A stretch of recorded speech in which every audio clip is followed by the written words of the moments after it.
안녕하세요 구독자 여러분, 박수무당 비산제자입니다. 오늘 이야기 주제는 제가 자취하면서 직접 겪은 터 귀신의 장난인데요.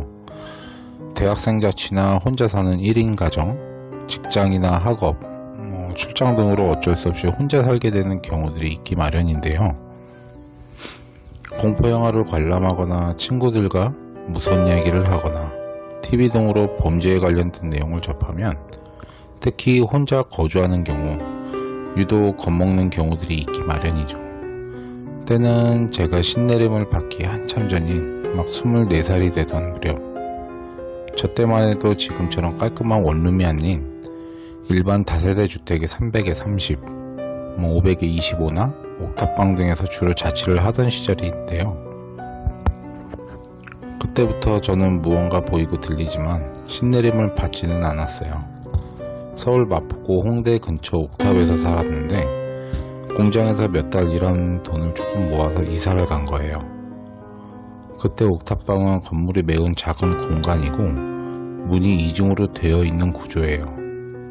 3층 건물 입구에는 문 열고 와서 바로 오른쪽에 문이 한 개 더 있고, 이 문을 열어야 제가 잠잘 수 있는 옥탑방으로 들어가는 문이에요. 이사가서 딱 7일이 지난 뒤부터 아주 이상한 일들이 일어납니다.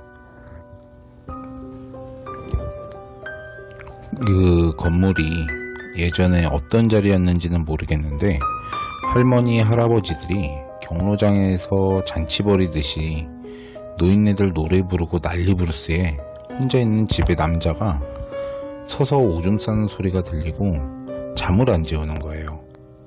당연히 신내림 받기 전이라 너무 무서웠어요. 그뿐이면 다행인 거고, 특히 방송 듣고 계신 여러분들은 누워있는 자세를 바꿀 때 무언가 순간 지나가는 게 느껴지시는 건 따로 없을까요? 바로 그게 제가 자취방에서 본 터귀신이었던 거죠. 저처럼 신내림을 받아야 하거나 집터가 센 곳은 이런 경우가 종종 있는데요. 특히 집안 어딘가에서 뒤를 돌아볼 정도로 무언가 쎄한 느낌이 난다면 분명히 귀신이나 도깨비터인 겁니다. 그렇게 일주일이 지나고 9일쯤 되던 날, 새벽 4시 30분만 되면 어김없이 찾아오는 털귀신. 잠잔 때 이불을 밑으로 끌어내리고 잠자고 있는 저의 엉덩이를 손가락으로 콕콕 쑤십니다. 뒤척뒤척 움직이다 다시 잠들만 하면 어김없이 들려오는 아이의 웃음소리. 그나마 이 아이도 정상이 아니라 방 한가운데 형광등에 거꾸로 매달려서 저를 쳐다보면서 실실 웃고 있는 겁니다. 너무 무서워서 저는 꺼지라고 욕도 해보고 타일러도 봤지만 끊임없이 1시간을 넘게 이어진 아이의 웃음소리. 그러다 아침 새벽 6시가 다 되어서야 잠이 들려던 찰나 3층 밖에서 누군가 거세게 노크를 해댑니다. 총각, 총각. 쭈뼛쭈뼛 잠도 못 자고 대충 옷 입고 나가보니 노란색 실루엣이 보입니다. 네? 누구세요? 총각, 총각. 네, 누구세요? 잠시 정적이 흐르고 나는 잠도 못 자고 열받아 미치겠는데 도대체 아까부터 무슨 일인가. 문을 확 여는 순간 아무도 없던 옥탑 입구에서 누군가 나의 등을 밀어 3층 계단으로 구르게 만듭니다. 그나마 다행이었었던 것은 계단이 좁기 때문에 넘어지기만 했을 뿐 끝까지 구르지 않아 크게 다치진 않았어요. 하지만 처음부터 알 수 있었던 것은 이 집에서 안 나가면 왠지 내 신변에 무슨 문제가 생길 거라는 걸 말이죠. 그렇게 9번째 밤이 지나고 10번째 저녁, 이날부터는 제가 나는 무당팔자구나 라는 걸 결정적으로 느낀 날입니다. 옥탑방 창문 밖에서 불꽃놀이를 하듯 불빛들이 번쩍번쩍이는 겁니다. 시골 촌놈이 서울 와서 별걸 다 보네. 웃으면서 창문을 열고 나간 저는 기겁을 하고 말았습니다. 장례식장에서 입는 검정색 상복을 입은 할머니와 할아버지들이 하늘에서 공중에 붕붕 떠 있는 겁니다. 우악! 하면서 온몸이 섬뜩해서 뒤로 넘어갈 뻔했죠. 공포감에 창문을 닫고 이불에 누우려던 찰나 순간 벽에 걸린 거울에서 저는 봤습니다. 상복 입은 어르신들이 양옆으로 나누어서 갈라지는걸요. 10번째 날 밤 그렇게 지나가고 주인 아저씨가 옥탑으로 빨래 좀 널자고 올라오는데 몇 분 뒤 아주머니도 따라 올라오는 겁니다. 팔이 부러져 있길래 아이고 아주머니 괜찮으세요? 라고 하니까 말도 마, 우리 집 아저씨 관광버스 기사인데 총각 그쪽 오기 전에 지난달에 충남 담ung진에 어떤 마을에서 어르신들 경로장치에서 단체로 버스 여행 가다가 전복돼서 난리였어. 네?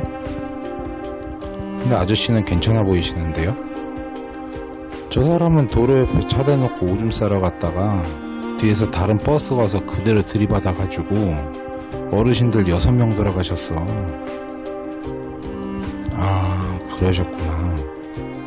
혹시 그 할머니 한 분이 노란색 옷도 입으셨나요? 응? 총각이 그걸 어떻게 알아? 아, 아닙니다. 그제야 알게 된 것은 돌아가신 훌령들이 아저씨를 따라다니는 귀신이나 잡기는 들어오지 못하게 그 주인 부부댁의 입구에 엄나무가 있었기 때문인데요. 여러분, 엄나무는 잡기 귀신이나 내 공간에 들어오지 못하게 막아주는 역할을 하기도 해요. 예. 또 저처럼 죽은 귀신이나 소리를 듣는 무장팔자될 만한 사람들, 왕래가 된다는 거죠. 그쯤에 일산의 어느 무당을 찾아가서 점을 봤는데 역시나 저보고 신내림을 받으라더군요. 하지만 저는 끝까지 거부를 했고요. 그렇게 옥탑집 계약을 2년을 미쳐다 채우지 못하고 나와야 했죠. 게다가 그렇게 억울하게 돌아가시게 된 어르신분들의 목소리가 귓가에 맴도는 소름 돋던 그 말, 저 쌍놈의 새끼는 절대 곱게 죽지 못할 것이다 라고 말이죠. 네, 그 외에도 수없이 많은 말들이 오고 갔지만 그 중에서도 누군가를 저주하는 듯한 말이 가장 무서웠어요. 곱게 죽지 못할 것이다 라는 말이나 가만히 서서 심장이 멎어서 그대로 심장마비로 죽을 거라는 걸 말이죠. 이렇게 공포스럽고 기괴한 이야기 앞으로도 계속 업데이트 해드릴게요. 물론 전부 다 실화에만 기반한 내용만 올려드리고 시청하시는 분들 중에서도 이처럼 소름 돋거나 무섭고 공포스러운 일을 경험한 적이 있다면 아래 메일 주소로 보내주셔도 됩니다. 채택되신 분은 영상을 만들어 드리고 소정의 사은품도 보내드리겠습니다. 영상 시청해주셔서 감사합니다.